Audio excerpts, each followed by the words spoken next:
એને આજ્ઞા કરી, સૌ ધરાઈને શેરડી ખાવ. સૌએ ખાધી.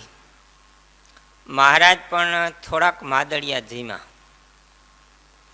પછી કોગળા કરી અને બીલીનું ઝાડ હતું ત્યાં ઘાસિયા ઉપર બિરાજમાન થયા. તે જગ્યાએ નિત્યાનંદ સ્વામી સામા ધાબળી નાખીને બેઠા. તે વખતે મહારાજ દરરોજ શિવ પુરાણ વંચાવતા હતા. નિત્યાનંદ સ્વામીએ કહ્યું, જે શિવ પુરાણનું પુસ્તક આયનું છે તે મરજી હોય તો વાંચું.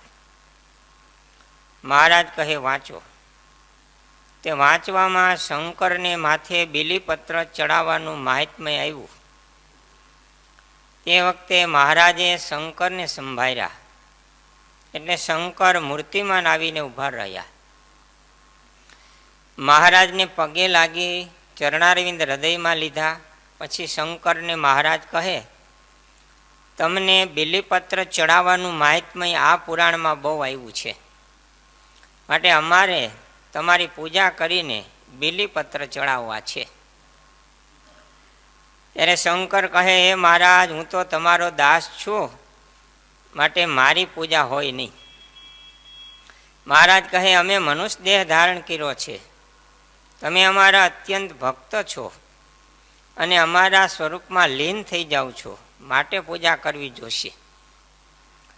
તો પણ શંકરે ના પાડી અને દિલગીર થયા. એટલે મહારાજે સચ્ચિદાનંદ સ્વામીને આજ્ઞા કરી. એટલે સ્વામીએ 1600 ઉપચારે કરી અને શંકરની પૂજા કરી અને બીલીપત્ર ચડાવી પગે લાગવાનું કર્યું. ત્યાં તો શંકરે ધુધકારી કરી સામી 2 હાથની ખાંભીઓ મલની પેઠે બજાવી.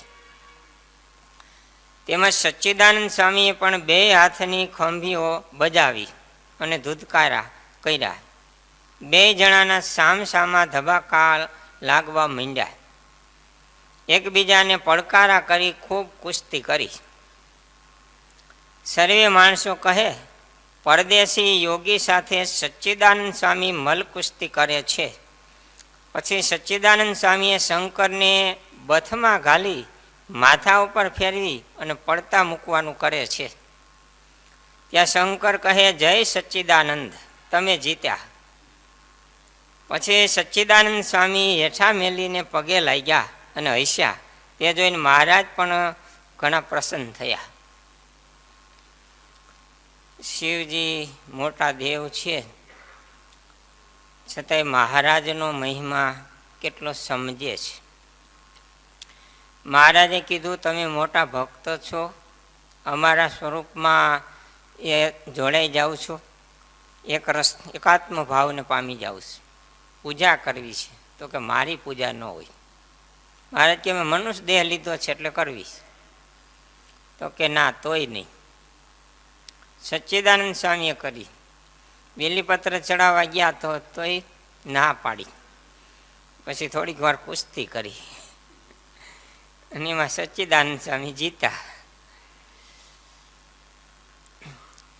સચ્ચિદાનંદ સ્વામી